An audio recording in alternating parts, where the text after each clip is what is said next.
Learn and improve your English through reading and listening. I will be reading a story here, and you can repeat after me to practice your reading skill. Or you can just sit, relax, and listen to practice your listening skill. The story that I'm going to read here is about the history of coffee. Many people enjoy a cup of coffee at their local coffee shop, but few people know the story of coffee and how it is produced. Coffee growing is a global industry. Research shows that as many as a third of the world's population are coffee drinkers. Some people enjoy drinking coffee for its rich smell and taste. Others like the awakening effect of caffeine, a chemical in coffee.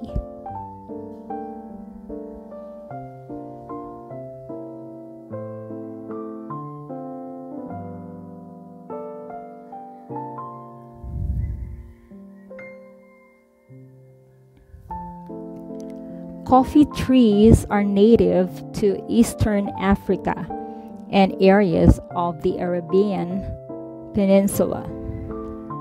Coffee was first grown and traded in the 15th century. Back then, most coffee came from the country we now know as Yemen. Before long, coffee was in high demand all over the Middle East. By the 17th century, coffee had been introduced to Europe. European traders started bringing coffee plants to other parts of the world. The Dutch brought coffee to the islands of Indonesia. By the 20th century, most of the world's production came from Central and South America. Today, Brazil is the largest producer of coffee in the world.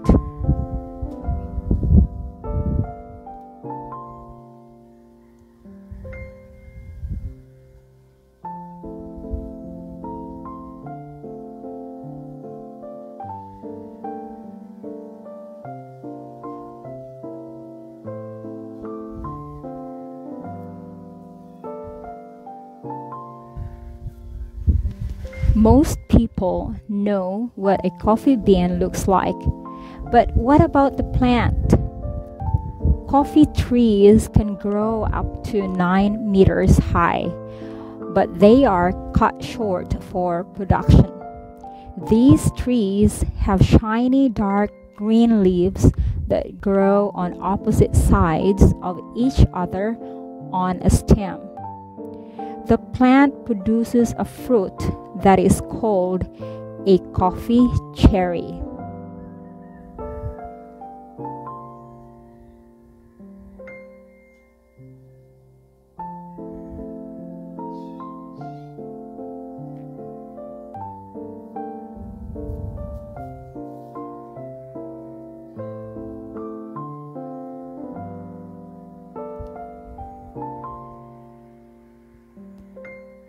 When the coffee cherries are ripe and ready to pick, they are bright red and firm. Inside the fruits are the green coffee beans. After these beans are roasted at high temperatures, they are ready to be made into a drink. The two most important kinds of coffee plants are Arabica and Robusta. Arabica coffee makes up around 70% of the world's production. These trees produce a fine and mild coffee with a rich smell.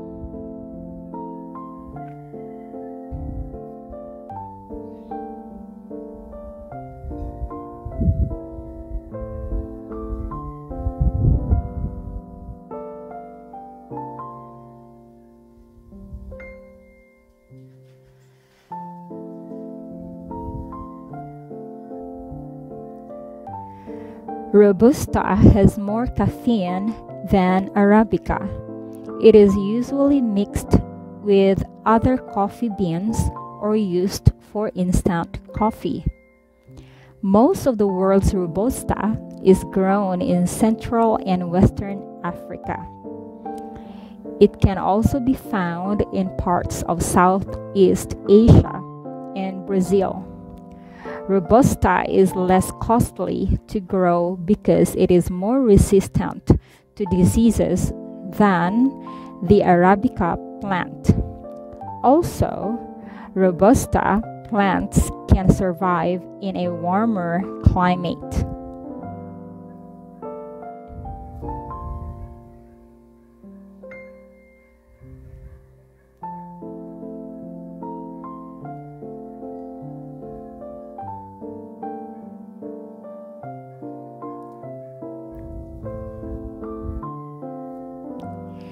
There may only be two main kinds of coffee plants, but geography and climate differences have a big effect on how coffee tastes.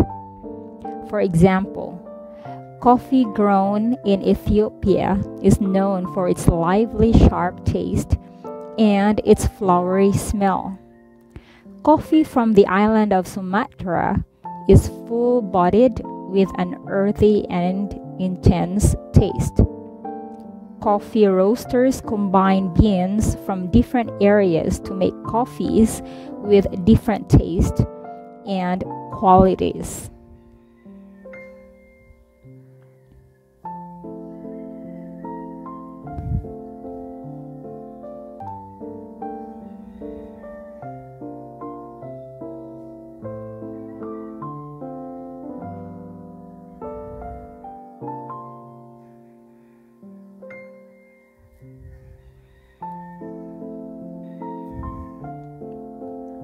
One popular story about the discovery of coffee long ago is about Kaldi, a goat keeper. Kaldi was looking after his goats in the highlands of Ethiopia, where coffee trees have grown for centuries. He noticed that his goats became very excited and active after eating small fruits from a tree. Kaldi reported this discovery to a group of religious workers. When they made a drink out of the fruit, the religious workers realized they could stay awake for long hours of prayer. This knowledge about coffee soon spread all over the world.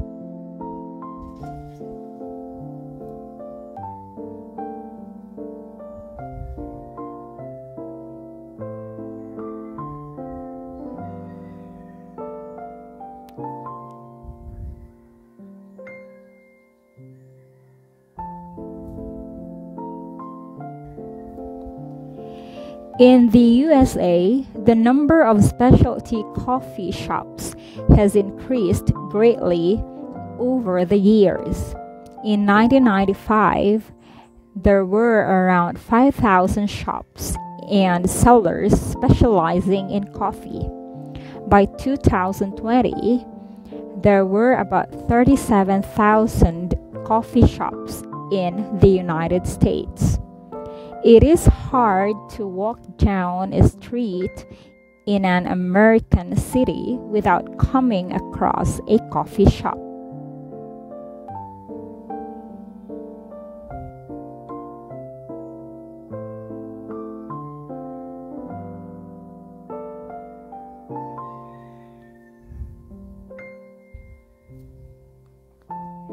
The Specialty Coffee Association of America holds a yearly competition for the people who prepare coffee drinks, known as baristas.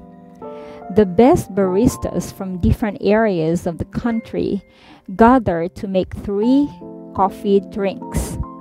A group of coffee experts judges them. The baristas take their job very seriously. They have 15 minutes to make 3 kinds of coffee drinks: an espresso, a cappuccino, and a specialty drink of their own invention. The best baristas in the country then compete for the national award.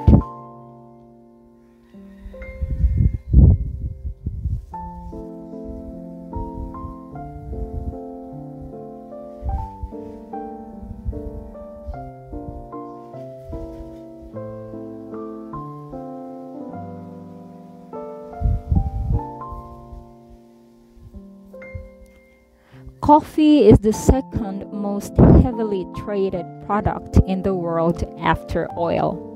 A coffee bean goes from a series of producers, exporters, importers, roasters, and sellers.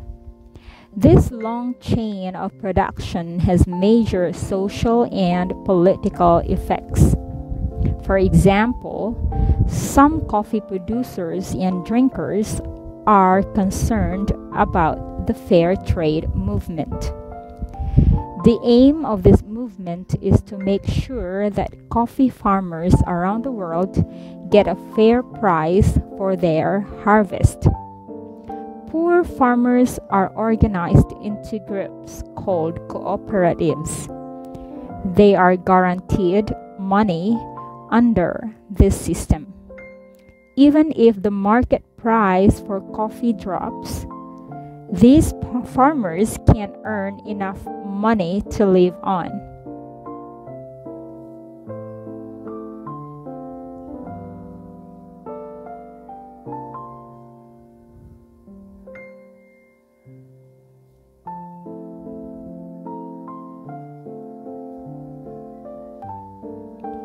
Some critics of the fair trade movement argue that coffee farmers still do not receive a fair amount of money for their work. And some economists argue that fair trade creates too large a supply of coffee.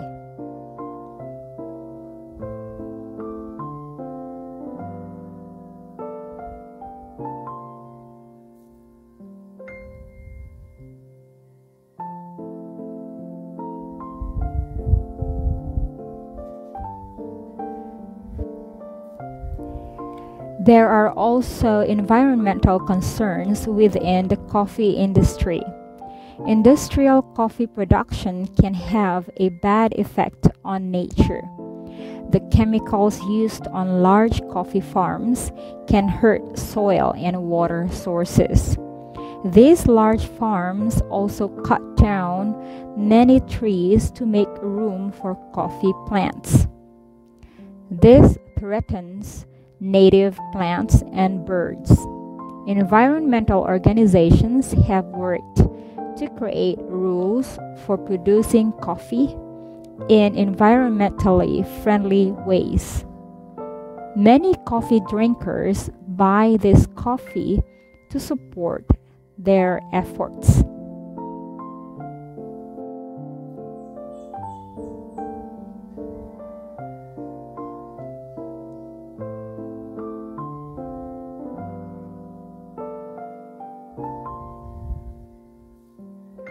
So the next time you enjoy your morning coffee, you can think about its rich history and wide popularity.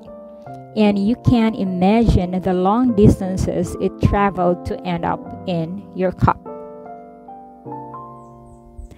I hope you understood the story and learned some new words. And I hope you have learned how to. I hope you understood the story, learned some new English words, and learned how to pronounce each word here.